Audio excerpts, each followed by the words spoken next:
Bonjour à tous, merci d'être venus pour cette nouvelle rencontre du cycle Exercer l'architecture mode d'emploi avec cet après-midi, donc Monsieur Yves Gross. Et je laisse la parole à Catherine pour le CROA. Voilà, merci. Donc, comment faire ça? Ouais. Donc en fait, le cycle a été organisé par l'ENSAS et ils ont fait appel à l'ordre pour l'organiser, pour solliciter des professionnels. Moi-même, je travaille pour l'ordre des architectes. Pardon. Donc je vais juste vous resituer l'ordre et l'intérêt qu'on avait à y être. En fait, c'est vrai que quand l'ENSAS nous a sollicité, on s'est dit que c'était une super idée parce que ça vous permet de voir d'autres professions que vous pourriez exercer en sortant de l'école, suite au diplôme. Et pour avoir fait moi-même des études d'archi pendant 6 ans, je me rendais bien compte que à la sortie, on nous parle que du travail en agence, pratiquement. Et sauf que quand on sort, on se rend compte qu'on travaille avec plein de gens différents, des ingés, des artisans, on travaille pour des clients. Et qu'au final, c'est souvent quand on a en face de nous un architecte ou un diplômé en architecture que le dialogue est le plus simple et que souvent le projet en devient aussi meilleur. C'est quand on partage la même culture. Donc tout ça pour dire que c'est bien qu'il y ait des architectes partout, dans plein de métiers différents. Donc bon, aujourd'hui vous n'êtes pas très nombreux, mais on a eu un peu plus de monde hier sur la Croix-Rouge, donc dans des zones à reconstruire, des choses comme ça. Vous avez des fois des archis. On a eu un peu plus de monde pour l'ABF aussi, l'architecte des bâtiments de France. Mais bon, peu importe. Le but c'est ça, c'est de voir comment on peut partager notre culture, avec qui et voilà, et pourquoi. Donc après je vous fais juste juste pour vous expliquer ce que c'est l'ordre dans votre paysage. En fait, l'ordre a une préexistence bien antérieure au XXe siècle, sauf qu'en 1977 il se passe un truc qui est assez intéressant et assez important, c'est la loi sur l'architecture, la loi dite de 77. Et cette loi elle commence par un article qui dit que la conception architecturale est reconnue d'intérêt public. Et donc, comme disait Carole Pezzoli lundi, je vous invite à la lire. Cette loi, elle est assez facile à lire, elle n'est pas très longue. Et finalement, beaucoup de choses reposent là-dessus. Et voilà, donc c'est pas mal comme idée de reconnaître l'architecture d'intérêt public, enfin la création architecturale. Et donc à partir de ce moment-là, le gouvernement a décidé qu'il fallait contrôler les architectes. Donc c'est pour ça que les architectes sont inscrits sur un tableau. Et mais sur les 30, par rapport aux 30 000 qui sont inscrits sur le tableau, on est quand même 40 000 au moins en France à être diplômés, en tout cas, et à partager une culture. Voilà. Et je laisse la parole à Nicolas Deputeau. Merci. Donc moi, mon rôle, c'est de présenter l'intervenant. Mais ça va aller très vite puisque vous savez déjà que c'est Yves Gross et qu'il travaille donc à la ville d'Haguenau, donc je vais lui laisser dire tout le reste et je vais plutôt me contenter de éventuellement poser des questions et revenir sur des choses qui auront été dites. Donc Yves, à toi la parole. Bonjour à toutes. Oui, Yves Gross, architecte, sorti de l'ENSAIS en 89, donc maintenant ce qu'on appelle l'INSA, et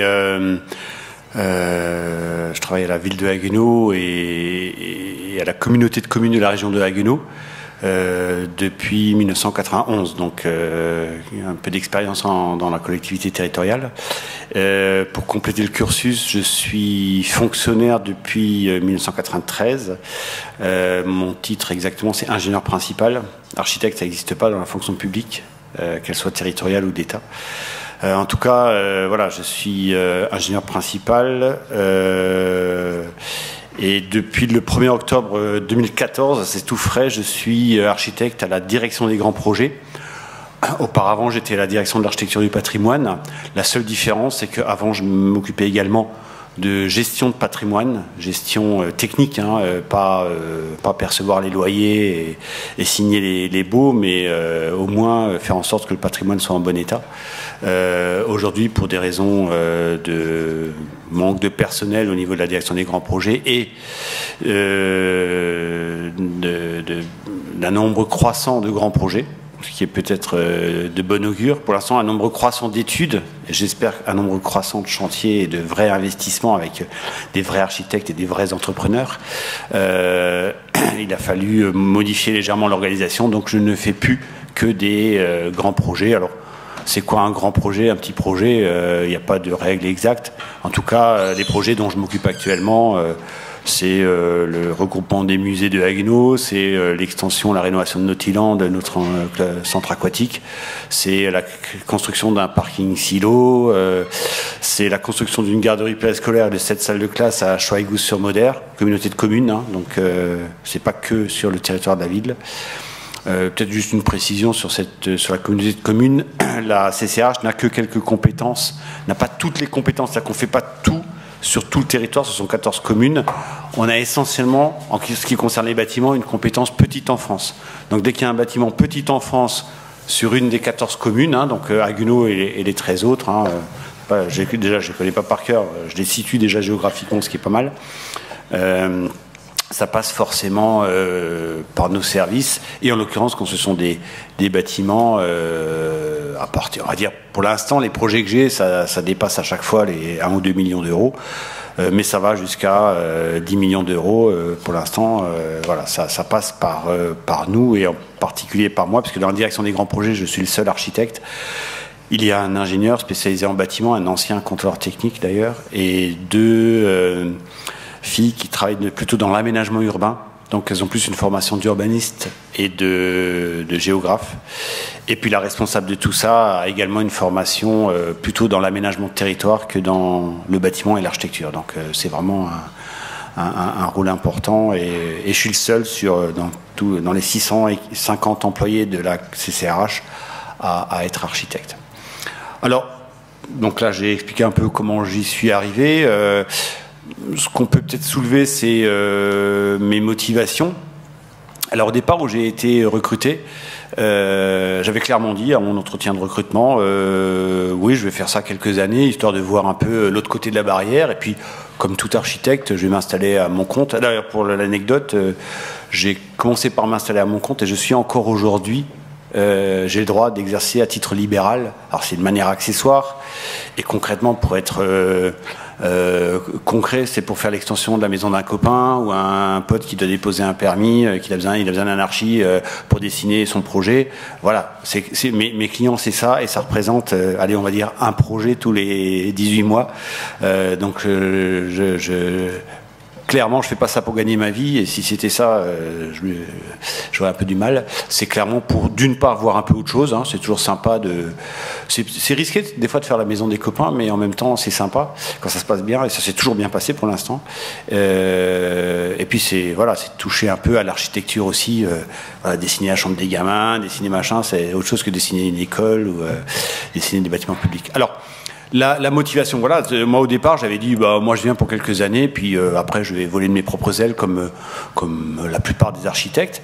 Et puis ça fait 23 ans que j'y suis, et 23 ans où déjà je me renouvelle à chaque fois, hein, chaque projet est différent, et où j'ai vraiment pas envie, sincèrement, on m'a déjà posé la question. Alors, je ne l'ai pas précisé, mais je suis aussi secrétaire à l'Ordre des architectes. Hein, je suis élu à l'Ordre des architectes. Donc, j'ai l'occasion de côtoyer pas mal d'architectes. On m'a déjà posé la question. T'es pas frustré, tu construis rien, machin, ou quasiment rien. Je dis non. D'une part, il n'y a pas de frustration, et d'autre part, c'est riche comme travail. Et c'est ça qui me motive. Donc, concrètement, mon travail consiste lorsque des élus ou lors d'un projet plus global, on se dit tiens, là maintenant il faudrait construire une école dans ce nouveau quartier, ou il manque un gymnase dans tel secteur de la ville, où est-ce qu'on pourrait le construire, qu'est-ce que ça pourrait coûter, quel pourrait en être le programme, etc. Et là, dès le départ, je bosse dessus. C'est-à-dire que moi, je suis vraiment à l'origine de l'idée, voire même des fois sur certains projets, on est des fois dans le secret à 3-4, hein, donc le député maire, le directeur général des services, la directrice des grands projets et moi-même, et pas plus, parce que avant que ça parte sur la place publique et avant qu'on dise tiens, on va faire tel projet, les élus ont besoin d'informations. Soit qui les rassurent dans leur idée, qu'elle confirme qu'elle est bonne, soit des informations qui disent oh là, on va laisser tomber l'idée parce que si on annonce ça, on n'arrivera pas à le respecter et c'est pas bon. Donc c'est comme ça que j'ai pu faire des études pour des grandes salles de spectacle, des choses, pas un zénith, hein, on n'est pas ambitieux à ce point-là, mais voilà. Puis à un moment donné, de dire bah non, finalement c'est peut-être pas maintenant, c'est peut-être plus tard.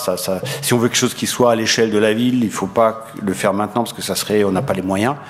Ou même des projets, alors maintenant que c'est validé, je peux en parler, mais à un moment donné, on n'a pas exclu le fait de démolir Nautiland et d'en construire un autre. On s'est dit, parce que ce truc il y a 30 ans, il y a beaucoup de travaux à y faire, etc. Ben ouais, mais construire un nouveau centre aquatique, on balance pas ça comme ça dans la presse, et en fait on va pas le faire, parce qu'on s'est rendu compte que budgétairement c'est encore mieux quand même de le refaire, et pas que budgétairement, hein. J'ai aussi insisté sur le volet développement durable. Garder un bâtiment et le réutiliser, c'est quand même plus sain que d'en construire un autre et de le démolir, voilà. Donc ça, c'est les motivations sont bien là, hein, sont dans le fait d'être en amont des études, vraiment à l'origine, et puis ensuite de développer toute l'étude. Donc moi, je dessine aussi des projets. Alors je dessine des projets, c'est pas pour les construire derrière, c'est justement pour montrer la faisabilité. À un moment donné, il faut passer par le projet d'architecte. C'est-à-dire qu'un élu, pour lui dire si ça rentre sur le terrain, ben, il faut lui montrer quelque chose et voir quelle gueule ça peut avoir. Et donc, effectivement, il m'arrive de faire, alors ça, je vais pas jusqu'à un APD, hein, je vais pas dire ça, mais au moins une esquisse, dire ça pourrait être ça, quoi. Et même avec des références architecturales. Moi, j'imagine une grande façade vitrée, je leur balance des images de choses qui se sont construites à travers le monde en disant ça pourrait ressembler à ça. Et ça, c'est là où je pense que l'architecte peut apporter quelque chose à un maître d'ouvrage, en l'occurrence un maître d'ouvrage public, parce que il lui apporte cette culture. Tout le monde n'a pas la culture de l'architecture. Ah, bien sûr, ils connaissent tous, ils ont tous vu la dernière construction de Guéry à Paris, ils ont tous, ils ont dans la presse, ils ont tous vu. Mais quand je leur parle d'une école maternelle avec une image un peu particulière, je leur ramène aussi quelque chose. Et puis, donc, je participe à ramener des éléments pour aider au choix de ce qu'il faut faire sur chaque projet. Donc ça, c'est intéressant. Puis une fois que le projet est lancé, après, il y a toute une démarche. Et là, on rentre plus dans un processus, je dirais pas une routine, hein, comme je l'ai dit au début, c'est quand même à chaque fois un autre projet. Mais c'est vrai que élaboration d'un programme, alors soit je fais le programme en interne, mais on le fait de moins en moins, et je souhaite le faire de moins en moins, pour une raison particulière qui est la vision extérieure sur le programme. Au début, je faisais des programmes moi-même. J'ai fait des programmes d'école maternelle, de gymnase, et ça marchait. Les choses sont construites aujourd'hui et personne s'en est plaint. Sauf que j'étais aussi à régler des conflits entre direction et entre élus. Et c'est moi qui devais trancher alors que j'étais interne à la boîte. Et là, on s'est dit à un moment donné, autant prendre un programmiste extérieur, qui d'ailleurs, de temps en temps, ce sont aussi des architectes. Hein, c'est aussi un métier qui est intéressant, ça, programmiste ou programmateur, hein, les deux termes existent. Et c'est vrai que lui, il a le mérite, quand il pose une question, elle n'est pas orientée, quoi. C'est la question dont il a besoin de la réponse pour continuer son boulot. Et quand il donne un avis en disant non, ça, il ne faudrait pas le faire. J'ai un exemple clair. Moi, on m'a demandé à un moment donné, dans un programme d'école maternelle, faire une salle de réunion pour les enseignants. Personnellement, je trouvais ça ridicule parce que faire une salle de réunion qui serait utilisée, allez, on va dire une fois par mois et encore, bloquer 25 mètres carrés dans un bâtiment pour ça, je trouvais ça ridicule. Et j'avais dit, mais non, ils ont qu'à se mettre soit dans une des salles de petits, alors c'est vrai que c'est des petites chaises, des petites tables dans une école maternelle, mais bon, si c'est une fois par mois, ça passe. Soit il y a des salles en mairie, ils viennent se réunir en mairie, on leur ouvre les locaux, il n'y a pas de problème. Mais la personne qui m'avait demandé ça, elle y tenait mordicus. Donc, qui suis-je, moi, pour dire que c'est une mauvaise idée, quoi? Alors que quelqu'un de l'extérieur, lui, il fait une analyse transparente en disant non, ça coûte tant, si on ne le fait pas, on économise tant. Enfin, cette vision-là est intéressante. Donc, programmiste, lancer un concours d'architecture, rencontrer déjà participer au jury, la sélection des candidats, ensuite rencontrer les 3 à 5 candidats qu'on retient, répondre aux questions, s'assurer de la comment dirais-je, du traitement à égalité des différentes équipes, hein, pas donner une info à un et pas à l'autre. Tout ça, c'est parce que là, on rentre dans des problèmes juridiques, hein, c'est-à-dire que ça aussi, il faut y veiller. Alors, c'est peut-être le côté un peu original, on va dire, de mon métier, c'est que je travaille comme dans un contexte juridique assez contraint. Le code des marchés publics, on fait pas ce qu'on veut, c'est pas comme dans le privé où on peut... il y a aussi des règles à respecter, mais là on est quand même assez contraint. Il faut les connaître, ces règles-là. Donc ça on l'apprend sur le tas, hein. C'est sûr que c'est pas à l'école que j'ai appris ça, mais ça s'apprend et ça s'entretient. Rencontrer les équipes, traitement d'égalité, récupérer les études, les analyser, organiser le jury de choix du projet et après démarrer l'opération, mais tout le temps être derrière. Et justement là, sur cette partie où on est vraiment en contact direct avec les agences d'architectes, on m'a déjà fait la réflexion plusieurs fois en 23 ans. C'est génial d'avoir un architecte en face de soi et pas un chef du service de la commande publique ou pas un directeur général des services qui fait bien son job et qui veut aussi assurer le résultat, mais ses préoccupations sont essentiellement budgétaires, planification de l'opération.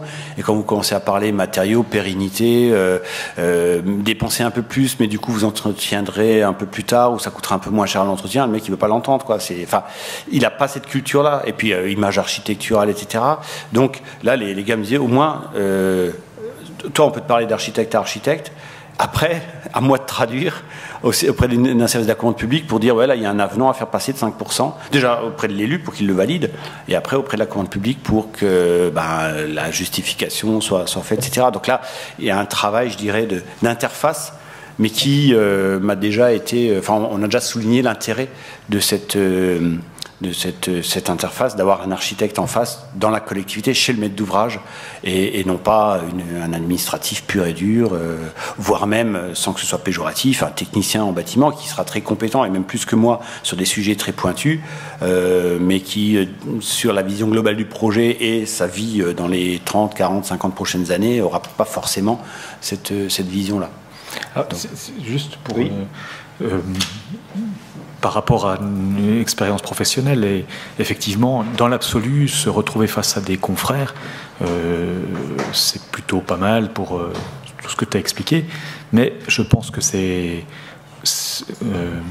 le fait d'être face à un architecte, c'est pas suffisant. C'est-à-dire qu'à un moment, il faut aussi forcément avoir une sorte d'inclination, de fibre à l'écoute et oui. Je pense que c'est pas automatique. Tu as raison. Moi, ça m'est arrivé d'avoir en face de moi des architectes et de regretter que justement, aussi de le regretter, quoi. Mais je peux comprendre. Et c'est vrai que j'applique ce que je dis à mon cas, où moi je suis effectivement plutôt à l'écoute.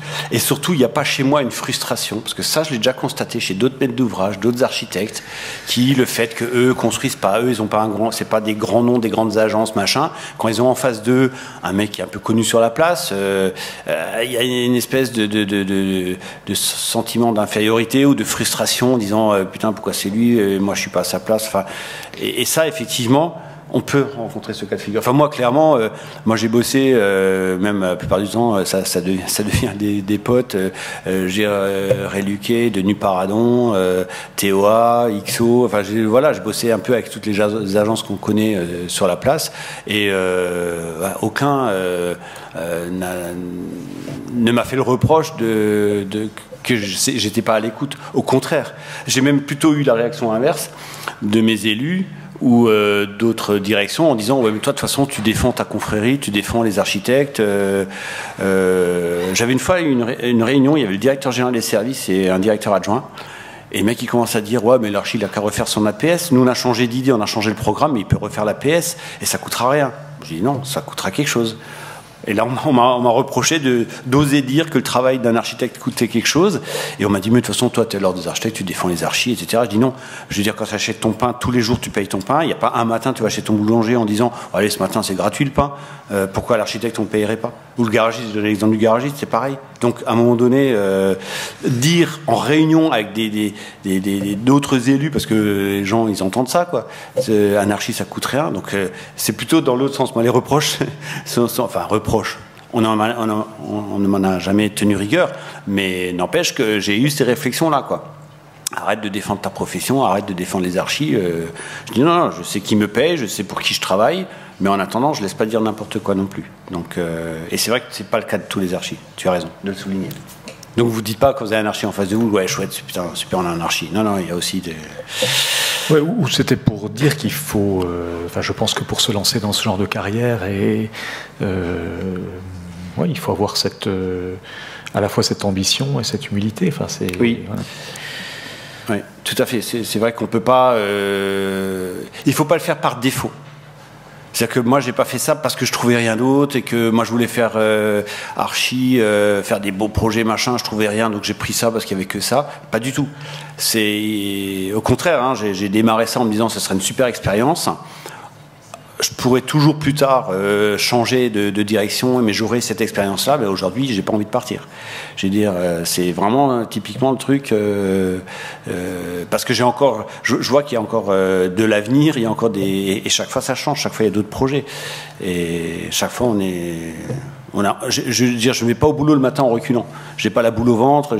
Au contraire, je veux dire, je suis un des premiers arrivés au bureau le matin et comme un archi dans son agence. Enfin, je sais pas s'ils font tous ça, mais voilà, j'ai un rythme de travail.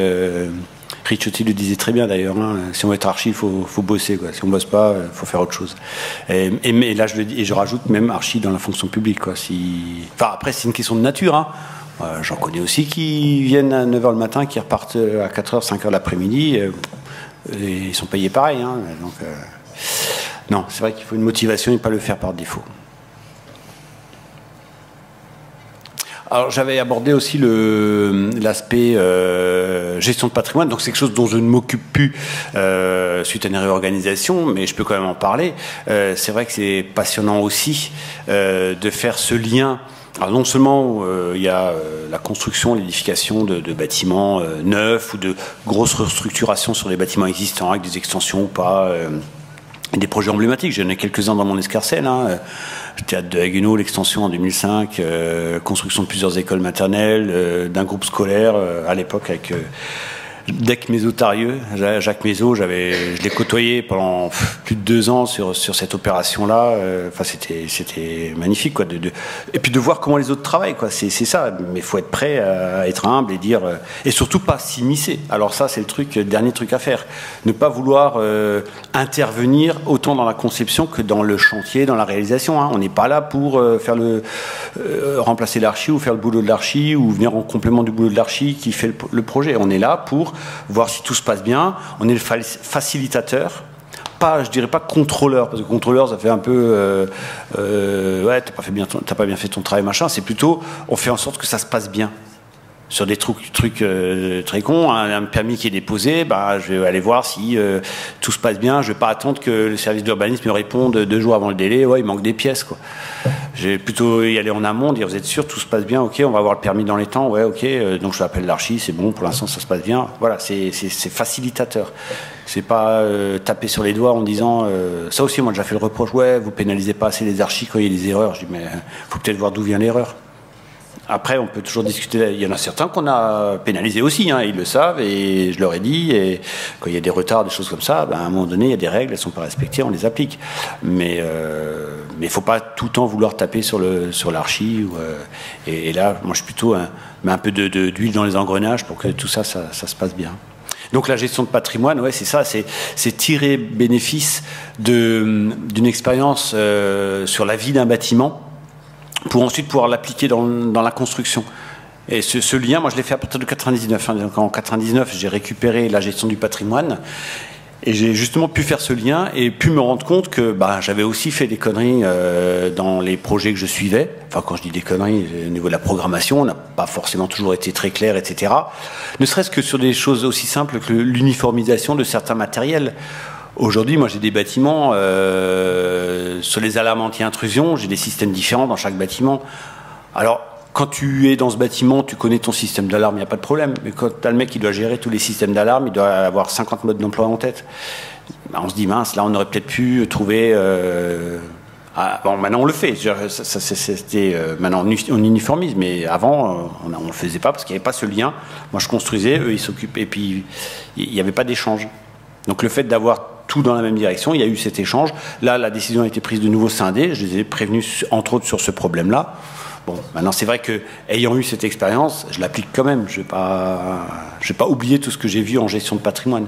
Et la gestion de patrimoine, c'est aussi une fois que le bâtiment est construit, être en mesure de faire en sorte que ça fonctionne bien, de l'adapter, de le mettre en conformité, hein, l'accessibilité, des choses qu'il faut modifier tout au long de la vie d'un bâtiment. C'est aussi ça. C'est aussi s'intéresser à qu'est-ce qu'on doit faire, où est-ce qu'on doit agir pour que le bâtiment reste au meilleur niveau possible pour rendre le meilleur service possible à ceux qui l'occupent.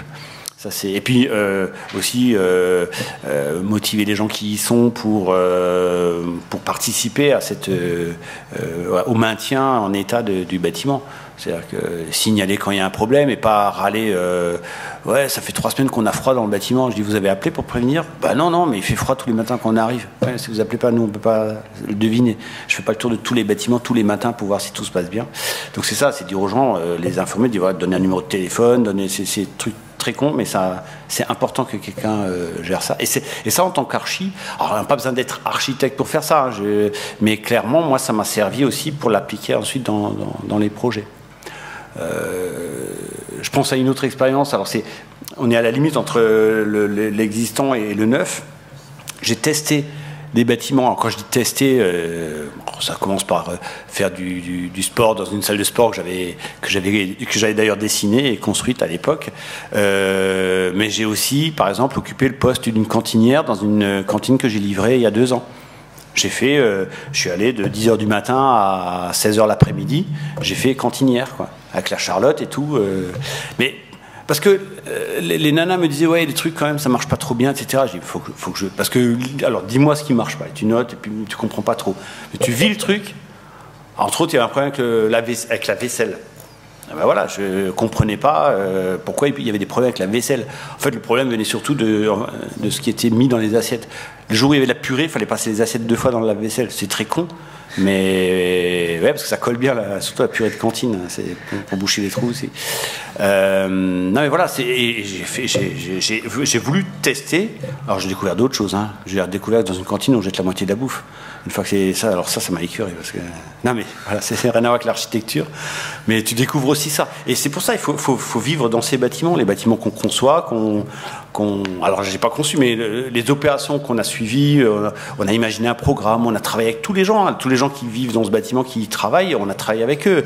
J'ai jamais fait un programme seul dans mon coin, dans mon bureau, et après j'ai livré le bâtiment et dit voilà, c'est ça, tenez les clés. Non, c'est les gens, ils ont bossé avec moi dès le démarrage de l'idée de faire quelque chose. Et sauf pour quelques projets, comme j'en ai parlé avant, qui étaient un peu top secret, on va dire. Mais sinon, la plupart du temps, une fois que c'est validé, on y va, on bosse tous ensemble. Et quand les gens me disent ça marche pas, je dis attends, putain, pourtant on a fait le programme ensemble. Après, c'est sur des détails de qualité de lavage. Mais globalement, les gens étaient contents, les vestiaires, j'ai pu le vivre. J'ai pu voir comment ça fonctionnait, tout ça. Sur la gestion de patrimoine, j'ai l'expérience d'un ancien salarié qui a dû quitter l'agence et un peu par défaut qui s'est retrouvé à l'Université de Lorraine dans le service patrimoine. Et en fait, il a grimpé les échelons très vite parce qu'il avait une capacité que ses collègues qui n'étaient pas archi, qui étaient je sais pas quoi, n'avaient pas, sur la capacité à évaluer les bâtiments. Il travaillait pour l'Université de Lorraine et plein de bâtiments un peu partout et des restructurations, donc des bâtiments qui devaient être vides, lesquels et tout ce travail d'analyse de bâtiments, finalement, ça s'est révélé être intéressant pour lui et intéressant pour la collectivité d'avoir un architecte. Donc il y avait autre chose qu'une vision comptable de mètres carrés. Et il est parti là-bas en espérant pouvoir assez vite rejoindre la maîtrise d'œuvre, mais maintenant il est parti pour y rester, quoi. Ah, c'est un métier qui peut être intéressant, hein. Et puis de connaître son patrimoine, un exemple concret, c'était il y a 3 ans, on cherchait un lieu pour héberger un centre de formation pour les infirmières. C'est l'hôpital qui fait ça, mais un lieu qui nous appartenait ou qui était facilement, enfin qu'on aurait pu acquérir facilement. Et clairement, ils ont fait appel à moi. Donc, connaissant le patrimoine de la ville, j'ai pu repérer quelques bâtiments dans lesquels il n'y avait pas grand-chose, ou voire rien du tout, ou des bâtiments qu'on allait récupérer suite à des modifications. Je prends un exemple, l'annexe du Collège Foch qui nous appartient, était occupé jusqu'à l'année dernière, jusqu'au mois de juin cette année, par le collège. Alors, tant que c'était les lois de décentralisation, la ville était obligée de mettre à disposition les bâtiments tant que c'était utilisé pour un collège, mais dès que c'était plus un collège, on le récupérait. Donc on a récupéré début juillet ce bâtiment. Donc il faisait partie de mon étude il y a 3 ans déjà, parce que je savais qu'on allait le récupérer. Et comme ça, j'avais identifié dans la ville les bâtiments susceptibles d'accueillir un programme d'environ 2000 m². Et c'est un des bâtiments qui a été retenu, et le contrat, a priori, va être signé entre l'hôpital et un constructeur, enfin une équipe de maîtrise d'œuvre, c'est de la conception-réalisation, pour occuper un des bâtiments que j'avais pressenti. Donc on avait fait, je sais pas, au début on avait une dizaine, après on a une shortlist, il n'y en avait plus que 3, et sur les 3 on en a gardé un. Enfin, j'avais fait des études de faisabilité, comment ça pouvait rentrer dans ces bâtiments. Tout ça, on s'en était occupé pour le compte de l'hôpital, parce qu'il y a de bonnes relations avec l'hôpital, donc on leur a fait ces études-là. Et c'est aussi ça, effectivement, de gestion de patrimoine, c'est connaître son patrimoine, dire tiens, demain on a besoin de quelque chose, où est-ce qu'on pourrait le mettre. Et puis après, c'est des bâtiments, là on sait qu'on va récupérer le tribunal de Haguenau, on ne sait pas quoi en faire. Là, je suis pas seul à donner des idées non plus. Moi, j'ai des chargés, des directeurs de l'économie, le manager du centre-ville. Enfin, il y a plein de gens que je sollicite pour dire donnez-moi des idées, quoi. Moi, j'ai le bâtiment, moi, je peux vous dire les contraintes, vous me dites ce qu'on en fait. Et aujourd'hui, on n'a toujours pas trouvé, quoi. Donc c'est vrai que c'est assez passionnant, c'est assez diversifié.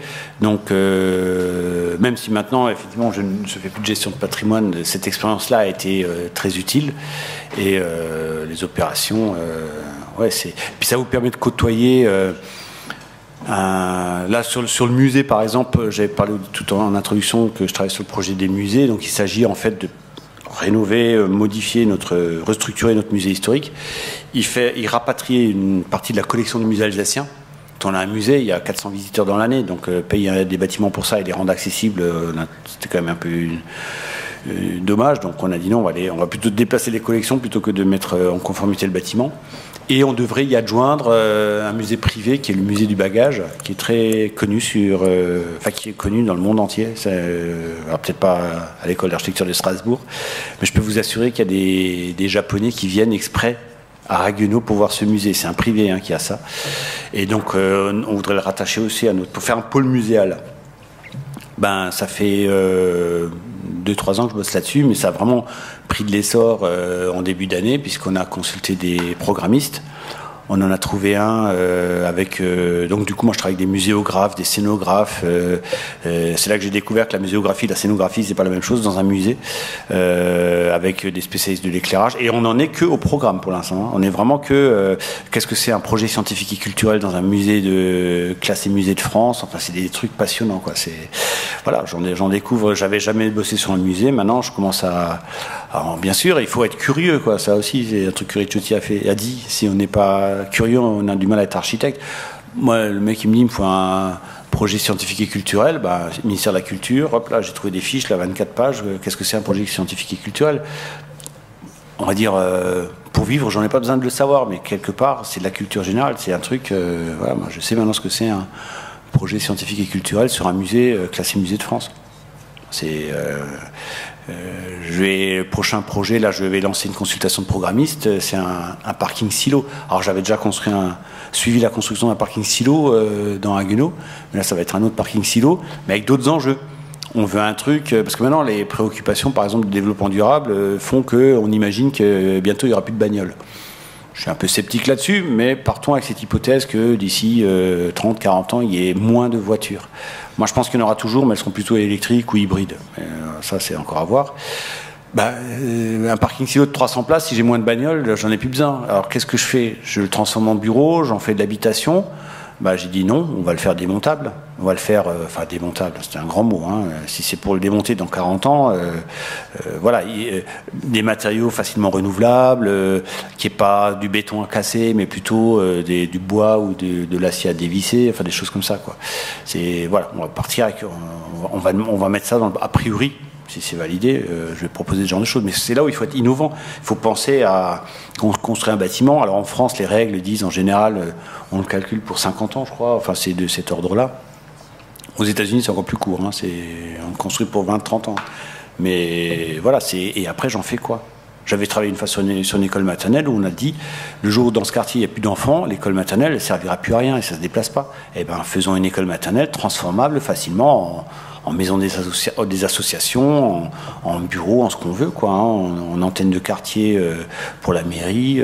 Donc on a un projet où l'intérieur est quasiment, il n'y a quasiment rien de porteur dans le bâtiment, tout est porteur en périphérie. Et puis les réseaux, il n'y a pas que les porteurs, il y a les réseaux, en fait tout est fait de telle sorte que ce soit modulable facilement sans que ça coûte trop cher non plus.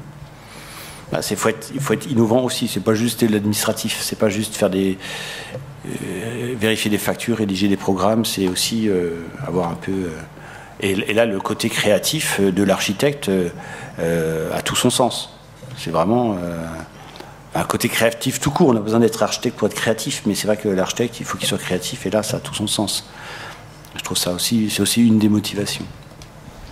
On a parlé tout à l'heure des qualités, en fait, ou de ce qu'on aimerait bien partager en tant qu'architecte. Il y a la culture architecturale. Tu disais tout à l'heure, il y avait le fait de pouvoir...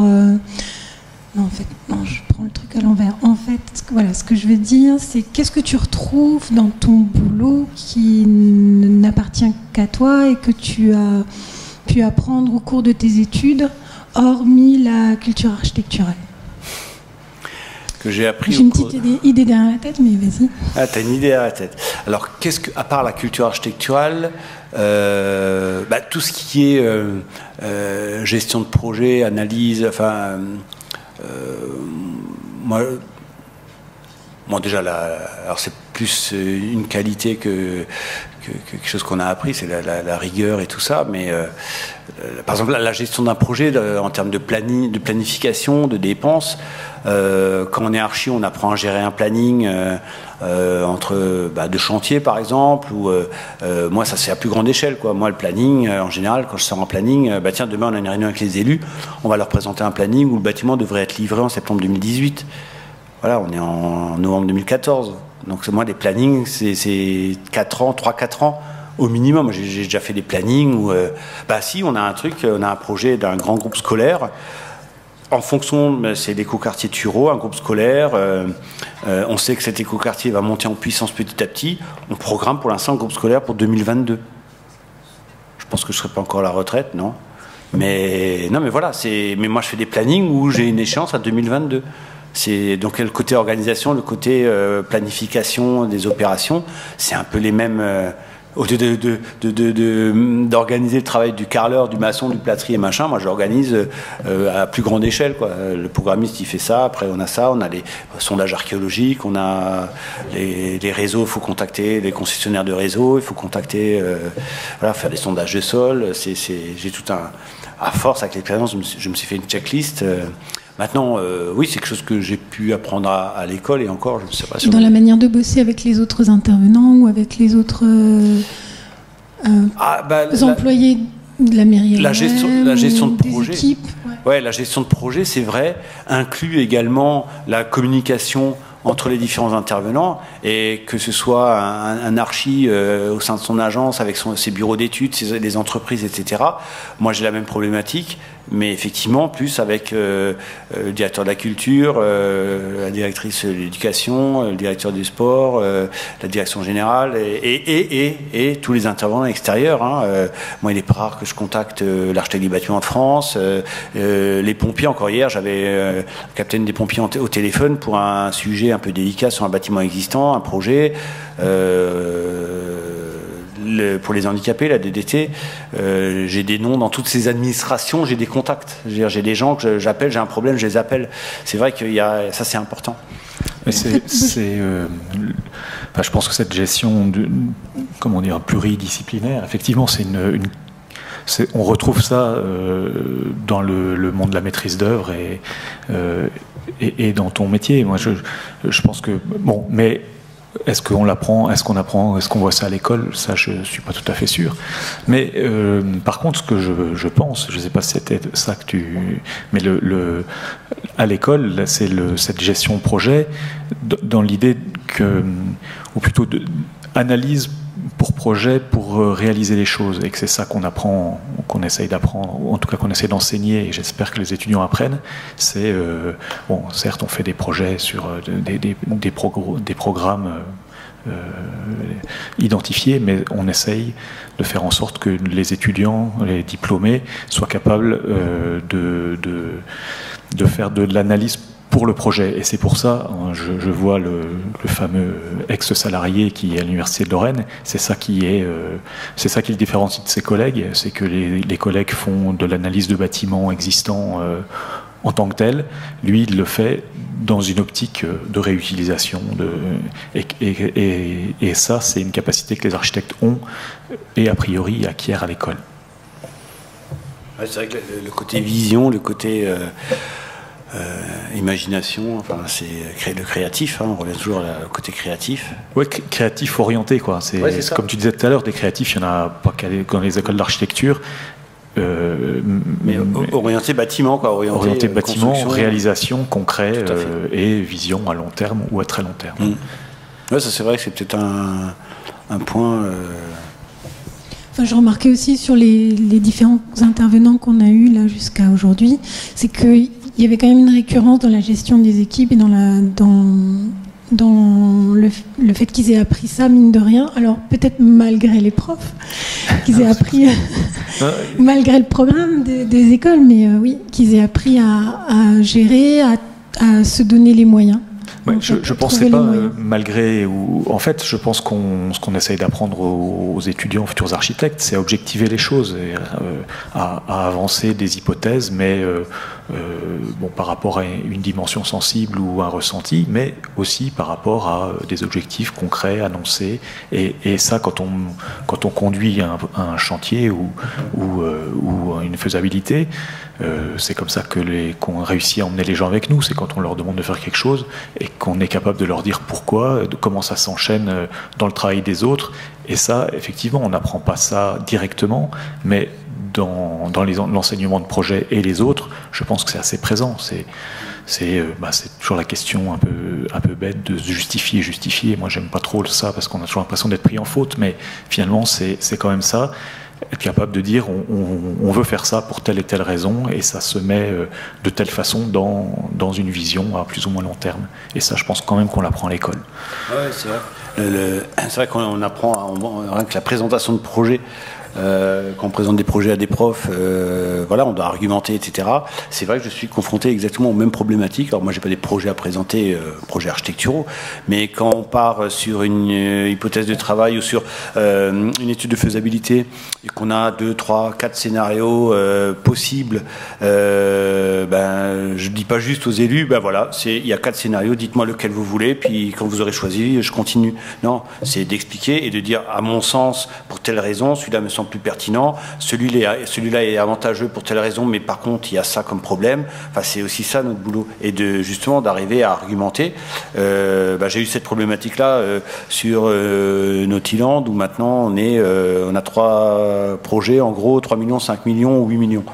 Voilà. Alors je vais pas dire aux élus, écoutez, dites-moi lequel vous voulez. Et puis non, hier j'ai rencontré le président de Nautiland et on a discuté ensemble. Pourquoi moi il me semblerait pertinent de faire au moins celui à 5 et pas celui à 3. Entre autres, si on fait le projet à 3 millions, les gens verront rien. C'est con à dire, mais quand tu fermes un bâtiment pendant 6 mois et que tu reviens et tu dis putain, mais ils ont fait quoi pendant 6 mois Ils ont dépensé 3 millions, on voit rien. Parce que dans 3 millions, en gros, on fait surtout du technique, on change la verrière, c'est le seul truc qui verrait, mais on n'apporte pas de service en plus. Si on met 5 millions, on rajoute déjà peut-être une petite rivière aquatique, un jeu d'eau pour les gamins, peut-être 1 ou 2 chalets de sauna en plus. Là, les gens ils disent ah ouais, génial, quoi. On a amélioré, on a apporté quelque chose en plus. Donc après, moi, c'est stratégique. C'est pas moi qui vais dire comment trouver les 5 millions ou les 3 millions, mais quelque part, j'ai apporté mes arguments d'architecte parce que l'architecte, il s'occupe bien du cadre de vie, de là où on va vivre, et il comprend aussi qu'est-ce qu'il peut apporter du plus. Et c'est bien là où j'apporte effectivement des éléments, et pas en tant qu'utilisateur, parce que moi je suis pas forcément un fan des piscines, mais je peux comprendre ce que les gens attendent et ce qu'on peut apporter comme plus-value.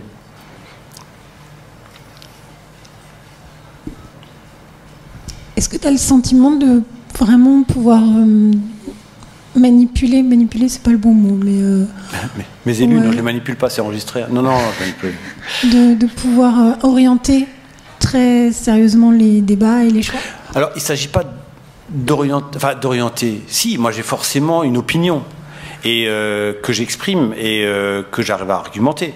Et je reconnais que la plupart du temps, on me fait confiance. D'ailleurs, ça m'a même été dit déjà. Hein. Je veux dire, l'ancien maire, quand il est parti, il m'a dédicacé une photo et il a mis au dos Yves Grosse, un de mes meilleurs recrutements. C'est lui qui m'avait recruté. Il était adjoint à l'époque aux ressources humaines. Parce que voilà, à un moment donné, il y a une confiance qui s'installe. On en arrive même. Je disais un truc et ok, d'accord. Et voilà, c'était pris comme argent comptant parce que j'ai fait mes preuves. Je t'ai dit avant, ça fait 23 ans de mairie. Tu fais pas ça la deuxième année où tu arrives. Mais après, il y a des considérations plus politiques auxquelles moi j'ai pas accès. Enfin, je veux dire, moi j'intègre pas ça à mes réflexions. Hein. Moi, je fais pas de la politique. Moi, je suis pragmatique, le plus objectif possible, et je défends des positions. Après, il s'avère que des fois, les élus disent OK, on est d'accord avec vous. Cependant, pour d'autres raisons, on prend plutôt ce scénario-là, qui est pas le vôtre. Ben là, il faut par contre être capable de dire OK, on y va, et de donner toute son énergie à faire le scénario qu'on n'a pas défendu, mais qui finalement est retenu. Parce qu'il ne faut pas oublier que dans une collectivité, le décideur, c'est un peu comme un maître d'ouvrage hein, pour sa maison. C'est lui qui décide, c'est pas l'archi. Hein, en principe, c'est pas l'archi qui décide de la couleur des murs. Hein, c'est bien le client. Donc des fois, il peut choisir une couleur qu'on n'aime pas du tout. Alors on peut lui dire, je pense que ça va pas, machin truc. Après, moi, j'ai l'humilité de dire, ok, si vraiment vous voulez ça, on va le faire, quoi. Et bon, quand je parle des choix, c'est pas sur des choix architecturaux ou des choix esthétiques. Hein. C'est vraiment sur des choix stratégiques, politiques. Comme là, moi je leur ai suggéré plutôt le projet à 5 millions pour Nautiland. Je pense qu'ils vont plutôt partir. J'ai le sentiment que ça va plutôt partir sur le projet à 3 millions parce que le budget, c'est un peu comme partout en France, on manque d'argent et on peut pas. Voilà, il y a d'autres projets, il n'y a pas que ça. Et je crains que ce soit ça la raison. Après, je l'entendrai et je ne mettrai pas de la mauvaise volonté parce qu'ils n'ont pas choisi ce que moi j'ai mis en avant. Ça, il faut être prêt à le faire. Ouais.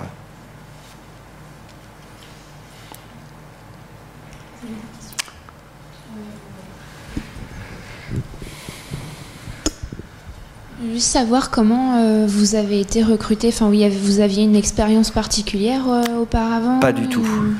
Alors justement, moi, j'y croyais pas. Hein. Je vais être clair. Alors, je vais peut-être rentrer dans le détail de l'historique. Je sors de l'école en octobre. Le vendredi 13 octobre. C'est un vendredi 13. J'ai mon diplôme.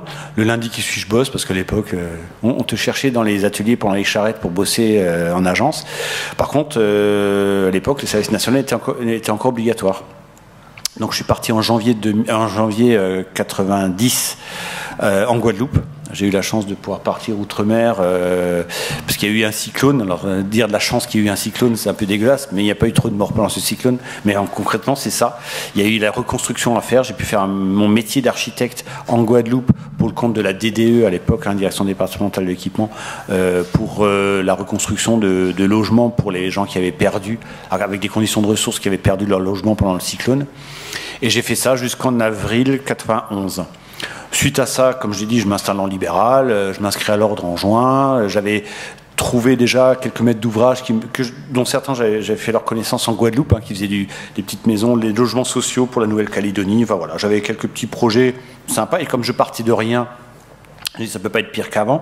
Donc, ok, on y va doucement, on démarre. Et avant l'été 91, pareil, une annonce dans les DNA.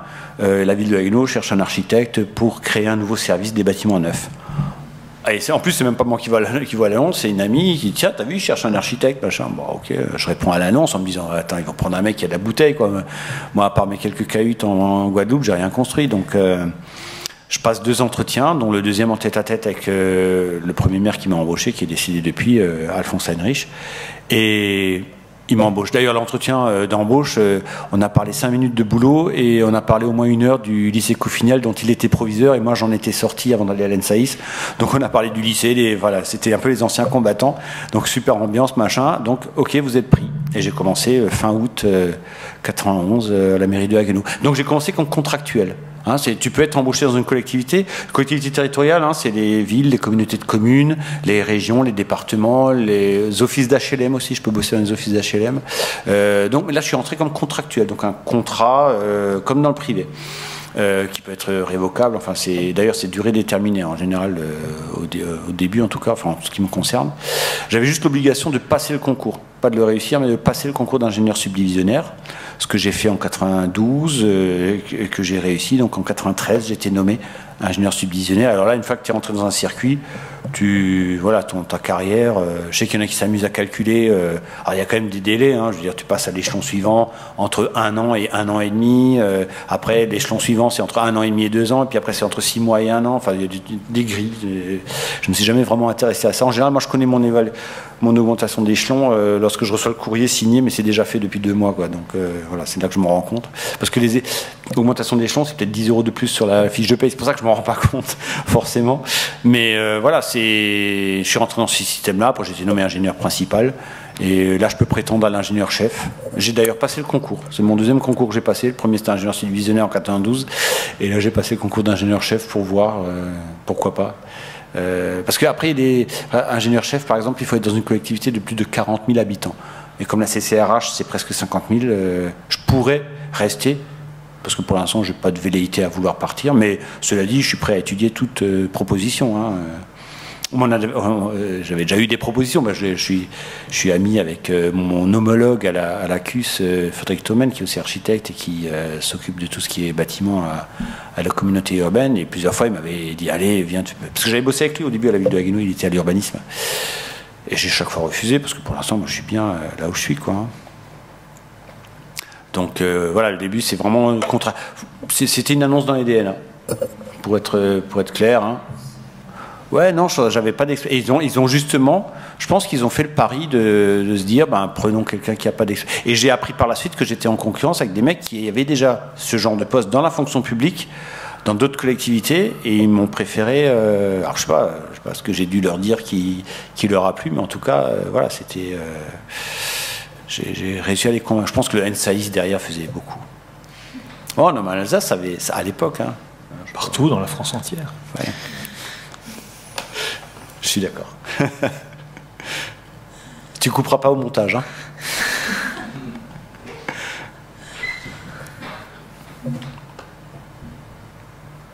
D'autres questions? Je pense par rapport à l'embauche, etc. C'est sûr que les expériences aujourd'hui doivent être un peu différentes et que ça se prépare, quoi. C'est-à-dire si on vise ce genre de poste, il faut profiter du temps qu'on est à l'école pour faire des stages, ou les stages obligatoires ou des stages volontaires, et essayer d'aller en collectivité pour voir un peu comment ça se passe, où il y a des possibilités, et puis c'est en connaissant les gens, parce que tu l'as dit, quoi. Il y avait Frédéric Thomen qui, quelques années avant, avait déjà... il était à l'urbanisme. Il faisait un peu de maîtrise d'ouvrage quand même, mais il était responsable d'urbanisme. Il y a 25 ans, il y avait très peu d'architectes dans les collectivités, donc c'était assez facile de les connaître, mais maintenant il y en a plus, c'est donc plus facile de les connaître, et puis de se faire connaître aussi, et de rentrer comme ça, et de pouvoir briller les postes, même si on n'a pas beaucoup d'expérience. Après, dans la théorie, tu passes d'abord ton concours et après tu postules à des emplois dans la fonction publique territoriale.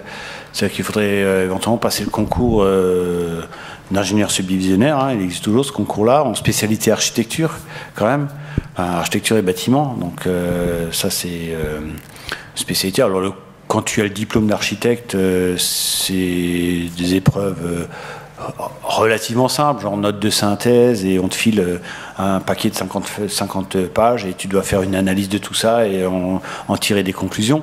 Il n'y a pas de maths, physique, tout ça. Il y a ça si tu le fais en interne. C'est-à-dire que si tu n'as pas le diplôme Bac plus 5, du coup tu as d'autres épreuves à passer. Et là, moi je les avais vues, ces épreuves, je me dis, heureusement que je n'ai pas besoin de les passer. Mais voilà, c'est la théorie, c'est que tu passes d'abord ton concours et après tu postules à des emplois dans la fonction publique territoriale. Et pour rebondir sur ce que tu as dit, Nicolas, c'est en termes de stage, moi j'ai déjà eu des stagiaires plusieurs fois, mais d'ailleurs quasiment chaque année, j'ai une ou deux personnes. En général, j'essaie de limiter à une parce que deux, ça, il y a un problème de place aussi. Mais j'ai des étudiants en école d'architecture. J'en ai eu de Strasbourg, de Nancy. Voilà, j'ai ma propre fille est venue en stage, mais pas parce que c'était le service de papa. Elle m'a clairement, ça faisait un moment qu'elle me disait, moi, la fonction publique, pourquoi pas. Enfin, la maîtrise d'ouvrage public. Et à la fin de son stage, elle a fait 2 mois de stage. Elle m'a dit, je me doutais pas que tu faisais tout ça, quoi. Parce que j'étais aussi, elle était venue quand j'avais fait ma présentation conférence métier, et c'est vrai qu'on se doute pas de l'éventail de tâches à faire, quoi. Je veux dire, c'est ce matin j'ai réglé des problèmes d'éradication de mérules dans un bâtiment existant. Après j'ai élaboré une fiche pour lancer la consultation du programmiste parking silo. Enfin voilà, c'est vraiment on passe d'un truc à l'autre. Ouais, je deviens spécialiste aussi de la mérule. Ouais, c'est un truc ça. Parce que c'est rare chez nous, mais ça vient. Donc ouais, la théorie, c'est passer le concours, c'est enseigner. Hein. C'est NFPT, hein, Centre national de la fonction publique territoriale. Il y a un site internet qui est très bien fait. Il y a des exemples. On peut trouver des épreuves des années précédentes. On peut trouver un peu la base du savoir. Qu'est-ce qu'il faut savoir pour passer ce concours Non, voilà, c'est pas forcément trouver d'abord l'emploi et après passer le concours. Hein. Ça, c'est plutôt la façon de détourner. Parce que dans la théorie, un employeur territorial doit d'abord prendre dans le vivier des fonctionnaires avant de prendre quelqu'un dans le privé en disant j'ai trouvé personne chez les fonctionnaires donc je prends un privé. Donc il doit se justifier. Alors que dans l'autre sens, ben voilà, je recrute, j'ai trouvé un fonctionnaire, c'est bon, je le prends.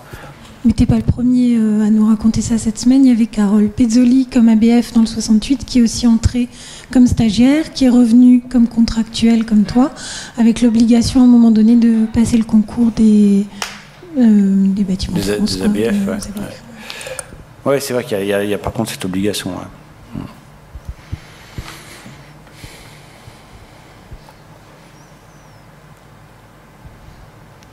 Bon. Ça a répondu à vos questions? Bon, voilà, merci. Merci à vous.